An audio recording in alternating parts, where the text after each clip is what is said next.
औज़ुबिल्लाहि मिनश्शैतानिर्रजीम बिस्मिल्लाहिर्रहमानिर्रहीम। पनाह मांगती हूँ मैं अल्लाह की शैतान मरदूद से। शुरू करती हूँ अल्लाह के नाम से जो रहम करने वाला मेहरबान है। जी, तो अब हम पढ़ने जा रहे हैं सूरतुल बकरा की आयत नंबर 39, जिसमें अल्लाह तबारक व तआला फरमाते हैं वल्लज़ीन कफ़रू, वो लोग जो काफिर हुए, वकज़्ज़बू और जुटलाया भी आयातिना, हमारी निशानियों को, उलाइका अस्हाबुन्नारी, यूँ ही वो लोग हैं जो आग के रहने वाले हैं, हुम फ़ीहा खालिदून, और वो इसमें हमेशा हमेश रहेंगे।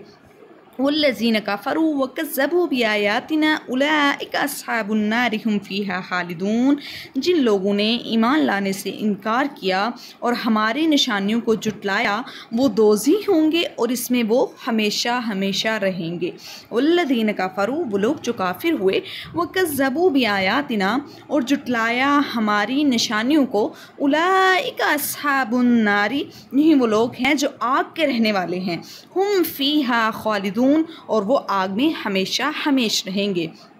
वल्लज़ीन कफ़रू वकज़्ज़बू बिआयातिना उलाइका अस्हाबुन्नारि हुम फ़ीहा खालिदून, वो लोग जिन्होंने ईमान लाने से इनकार किया और हमारी निशानियों को जुटलाया, यही लोग हैं आग के रहने वाले और वो आग में हमेशा हमेश रहेंगे।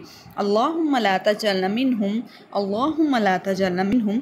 नबी अकरम सल्लल्लाहु अलैहि वसल्लम का तरीक़ाकार ये होता था कि जब भी आप सल्लल्लाहु अलैहि वसल्लम कुरान पाक की तिलावत करते तो ठहर ठहर कर तिलावत करते, और जहाँ कहीं भी जन्नत का ज़िक्र आ जाता तो नबी अकरम सल्लल्लाहु अलैहि वसल्लम वहीं पर ठहर कर जन्नत की अल्लाह से दुआ किया करते थे, जन्नत को तलब करते, और जहाँ पर जहन्नुम का ज़िक्र आ जाता वहीं पर अल्लाह के पैगम्बर सल्लल्लाहु अलैहि वसल्लम अल्लाह से जहन्नुम से पनाह मांगा करते थे।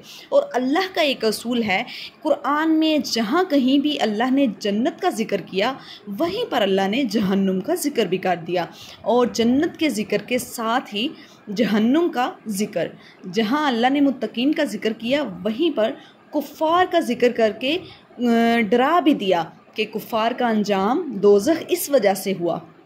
तो लिहाजा हमें भी इस तरीके पर अमल करना चाहिए। सदक़ल्लाहुल अज़ीम।